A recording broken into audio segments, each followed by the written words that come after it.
but I will leave Bangladesh to the Prime Minister. প্রায় 6 মাস ধরে অশান্ত বাংলাদেশ।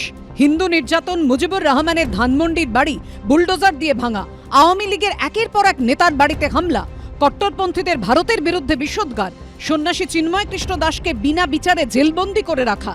এই প্রেক্ষাপটে ডোনাল্ড ট্রাম্পের সঙ্গে বৈঠক করলেন নরেন্দ্র মোদী। বিষয়টি বন্ধু ট্রাম্পের সঙ্গে আলোচনায় তুললেন প্রধানমন্ত্রী। কিন্তু মার্কিন মুলুকের ভোটের আগে যেভাবে বাংলাদেশের হিন্দুদের পাশে দাঁড়িয়েছিলেন ডোনাল্ড ট্রাম্প, এবার কিন্তু বাংলাদেশ প্রসঙ্গে আর সেই কড়া অবস্থান নিতে দেখা গেল না ট্রাম্পকে। ইউনূস সরকারকে হুঁশিয়ারি কিংবা হিন্দু নির্যাতনের নিন্দা কোনো কিছুই করলেন না তিনি। শুধু শেখ হাসিনার উৎখাতের নেপথ্যে আমেরিকার কোনো হাত নেই বলে অবস্থান স্পষ্ট করলেন। আর বর্তমানে বাংলাদেশে যা হচ্ছে, ভারতের যত উদ্বেগ, যাবতীয় বিষয়টা মোদির হাতে ছেড়ে দিয়েই কার্যত দায় ঝাড়লেন তিনি। And Mr. President, what you would like to say about the Bangladesh issue, because we saw and it is evident that how the deep state of United States was involved to regime change during the Biden administration, and then Mohammed Yunus made Junior Soros also. So what is your point of view about the Bangladesh?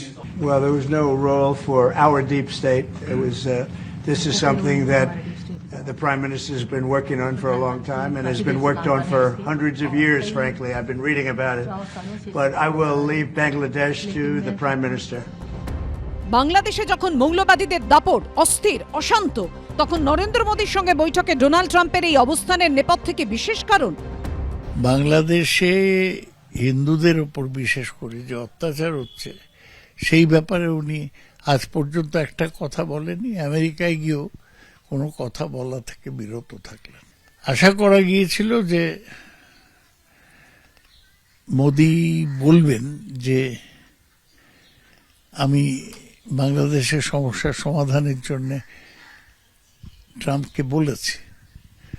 উল্টোটা হলো, Trump মোদির উপর ছেড়ে দিলেন। আমরা দেখবো মোদি এবার কি করেন। মোদি কি করবেন সেটা ঠিক সময় দেশের মানুষ দেখতে পাবে। ঝড় আসার আগে না একটা পুরো পরিস্থিতিটা, আবহাওয়াটা শান্ত হয়ে যায়। ভারতবর্ষ একটা দুর্বল নয় যে বাংলাদেশের সঙ্গে লড়াই করতে গিয়ে বা বাংলাদেশকে সোজা করতে গিয়ে শেষ পর্যন্ত ট্রাম্পের দ্বারস্থ হতে হবে। এত দুর্দিন এই মুহূর্তে ভারতবর্ষের নেই। এর আগে বাংলাদেশে হিন্দু সহ সংখ্যালঘুদের অত্যাচারের প্রসঙ্গ টেনে ডোনাল্ড ট্রাম্প বলেছিলেন, আমি ক্ষমতায় থাকলে কখনই এমন পরিস্থিতি তৈরি হতো না। আমেরিকা সহ গোটা বিশ্বের হিন্দুদের বঞ্চিত করেছেন কমলা হ্যারিস ও জো বাইডেন। তখন আমেরিকায় রাষ্ট্রপতি নির্বাচন ছিল, ভোটে লড়ছিলেন ট্রাম্প, হিন্দু ভোটের দিকে তার নজর ছিল। এখন ট্রাম্প জিতে রাষ্ট্রপতি হয়ে গেছেন, এখন বাংলাদেশ সম্পর্কে তার কড়া চড়া সুর কোথায়?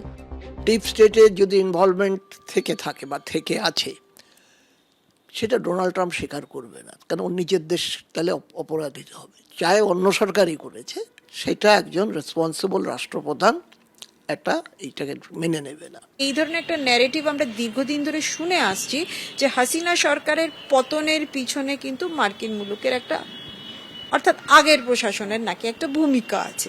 এবং সেই জায়গাটার থেকে ট্রাম্প খুব স্পষ্টভাবে বলে দিলেন যে না, আমরা এর মধ্যে ঢুকছি না, এবং ভারতকে আশ্বাস দেয়া যে মার্কিন যুক্তরাষ্ট্র কিন্তু এই ধরনের কার্যকলাপের মধ্যে ইনভলভ থাকছে না।